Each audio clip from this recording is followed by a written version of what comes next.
சக்தி exercise பண்ணிகிட்ருக்காரு. அப்போ கரெக்டாக பொன்னி வராங்க. வந்த உடனே என்னது இதெல்லாம் அப்படின்னு சொல்லிட்டு கேட்டுட்டு இருக்காங்க. என்ன இது கொஞ்சம் வெயிட் இருக்குமா? என்னது கொஞ்சம் வெயிட்டா? நீ தூக்கி பார் தெரியும் அப்படின்னு சொல்கிறாரு. என்ன ஏன் என்னால் தூக்க முடியாதா என்ன அப்படின்னு சொல்லிட்டு பொன்னி சொல்கிறாங்க. தூக்கி பாரு, அதை பாரு பெருசாக இருக்கு பாரு, அதை போய் தூக்கு போ அப்படின்னு சொல்லிட்டு சக்தி சொல்கிறாரு. அதை கேட்டோடனே பொன்னி சொல்கிறாங்க, என்ன என்னை தூக்க சொல்கிறீங்க? சரி ஏதாவது பெட் வச்சுக்கலாம் அப்படின்னு சொல்லிட்டு பொன்னி சொல்கிறாங்க. சரி நான் ஜெயிச்சிட்டேன்னா நீ மாடல் ட்ரெஸ் போடணும். நான் என்ன மாடல் ட்ரெஸ் தந்தாலும் நீ போடணும், வேணான்னு சொல்லக்கூடாது அப்படின்னு சக்தி சொல்கிறாரு. சரி நான் ஜெயிச்சிட்டா அப்படின்னு சொல்லிட்டு பொன்னி சொல்கிறாங்க. ஒன்றும் இல்லை, உங்கள் தலையில் இருக்க அந்த முடி இருக்குல்ல அதை அப்படியே கட் பண்ணிடணும் அப்படின்னு சொல்கிறாங்க. என்னது முடியா அப்படின்னு சொல்லிட்டு சக்தி சொல்கிறாரு. சரி நீ சொல்லு, நீ என்ன தூக்கவா போகிற? சரி போய் தூக்கு போ, நான் பார்க்குறேன் அப்படின்னு சொல்லிட்டு சக்தி சொல்கிறாரு.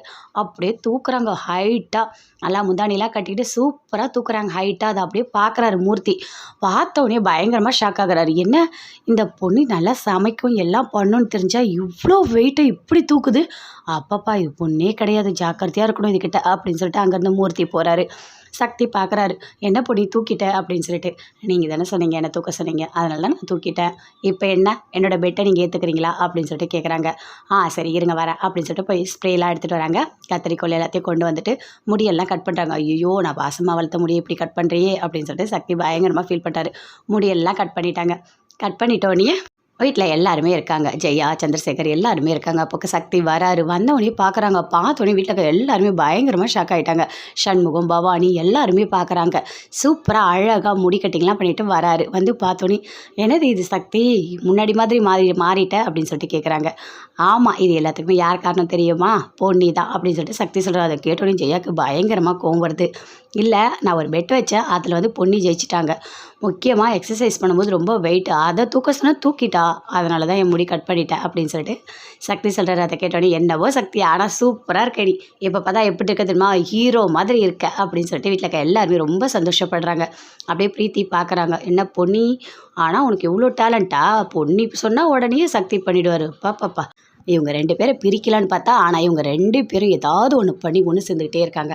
இவங்களை ஒன்று சேரவே விடக்கூடாது அப்படின்னு சொல்லிட்டு பிரீத்தி ஒரு பக்கம் பயங்கரமாக கோவமாக இருக்காங்க.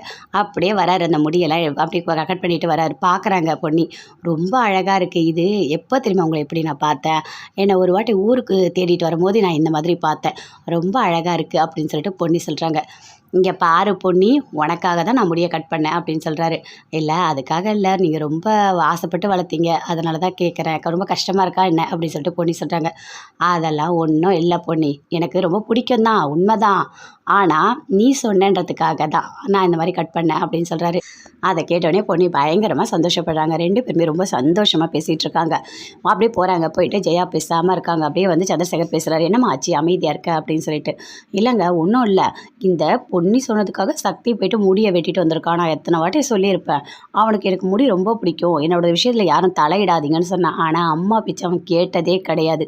இப்போது பொன்னி என்ன சொன்னாலும் அப்படியே வேதவாக்கு மாதிரி கேட்குறான் அப்படின்னு சொல்லிட்டு ஜெயா சொல்கிறாங்க. அதை கேட்டோன்னே அப்படியே அமைதியாக இருக்கா. சந்திரசேகர் எதுவுமே பேசலை. சரி விடாமா, ரொம்ப நாள் கழிச்சு அந்த முடியை எடுத்திருக்கான், ஆனால் பார்க்க அழகாக இருக்கான்ல, விடு அதெல்லாம் கோவப்படாத விடு அப்படின்னு சொல்லிட்டு சந்திரசேகர் சொல்கிறார். அதுக்கு ஜெயா